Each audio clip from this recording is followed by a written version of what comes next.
ispred Zavidovića.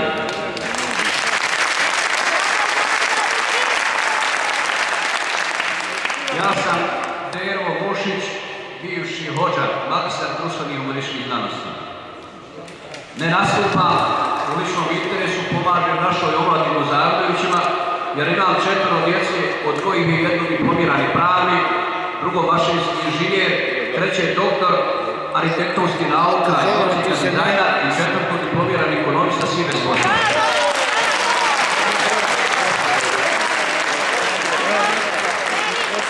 Onaj ko prati Facebook od prilike može da primijeti tamo moje ovako malo oštrije komentare na Facebooku i preporuke i poruke i policiji i mnogima drugima.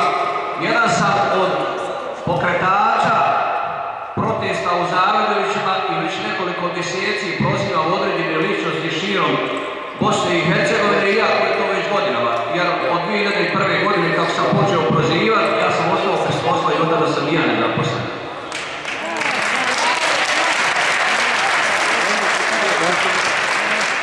U svemu ovome što se dešava, nastupam kao vjernik. Vjernik koji je naređen da se bori za pravdu. Ja se borim za pravdu, ne borim se ni za što i ni za kakav status u ovoj državi.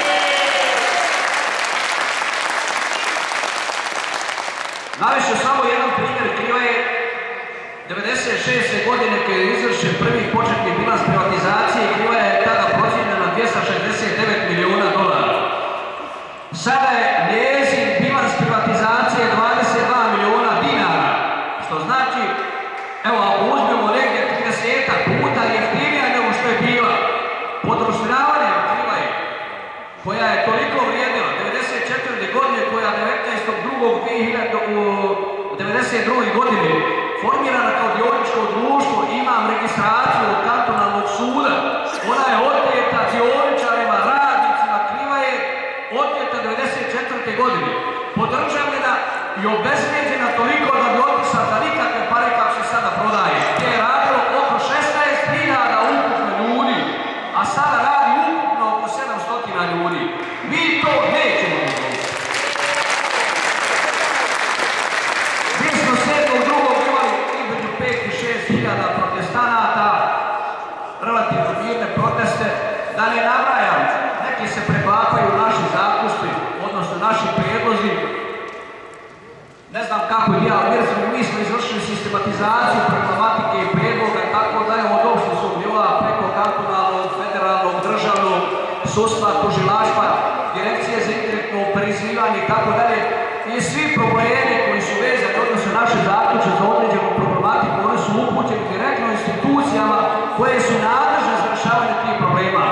Nažalost, do danas nije se nijedno oglasilo po pitanju rješavanja tih problema, iako već 10 dana u Zavidovićima imamo mladiće koji na kiši čekaju da im se nešto riješi. To sve omladno.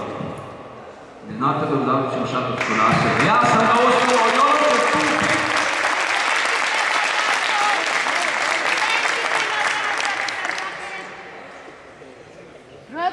Dragi građani, nemojmo se rasipati.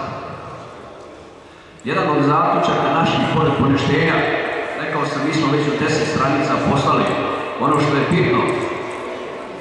Milionima tona robi zapljenjene na granicama, zapljenjene od Direkcije za indirektno oporezivanje, uništaje se. Mi smo predložili da se ta roba podijeli socijalno ugroženim, ne da se ona uništaje.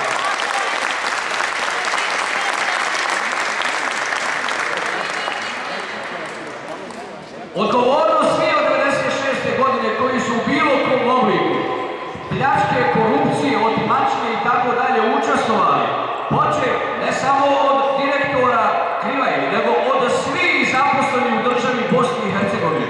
Od 96. godine, jer ovo je kombinacija, ne možemo tražiti odgovornost samo zadnjih lica koja se nalaze i koje beru mrve koje su preostale, nego i one koje su pojeli kolač, a ostali su mrve ovim ostali.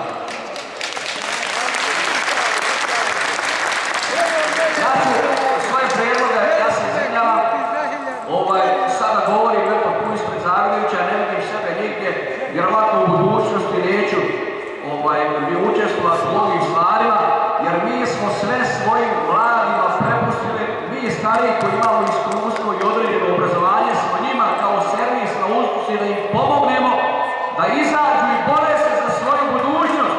Jer moja budućnost je gotova, još godina 2, 5 ili 10, ali njima je ostao život ovoj omladini i budućoj omladini.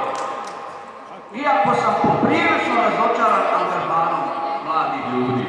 Oni su kafići dok se protestuje, mi to moramo i to je tako, ima i oni koji to rade, ali ovim putem pozivam i svu omladinu da se uključe, jer za ono zašto se ovi stariji ljudi bore, to jeste budućnost mladih ljudi i oni sami moraju da učestvuju u kreiranju svoje budućnosti.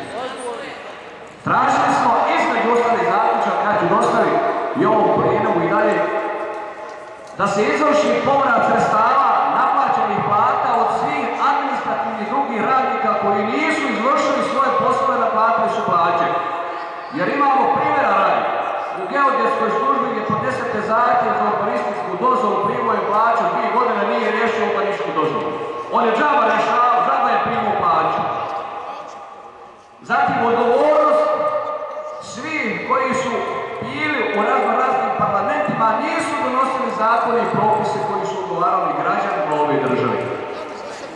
I molim ovim putem sve obrazovane ljude da se stave na raspolaganje, da pomognu našim mladim, jer su naši intelektualci dosta uglavnom svi ostajali po strani i čekali da ove krasirotina istine, da se izbori za nešto i da ovoga sjednu u fotelje.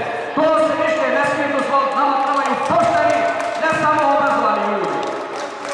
Ako je i pošten i obrazovan, to je onaj koji nama treba. Ali na prvom mjestu poštenje i pravednost ljudi koji trebaju da dođu. A tek poslije toga, jer ne možemo mi, ja čujem često puta kada formirat ćemo stručna tijela, pa i ovi su stručnjaci, ali za ukras. Nama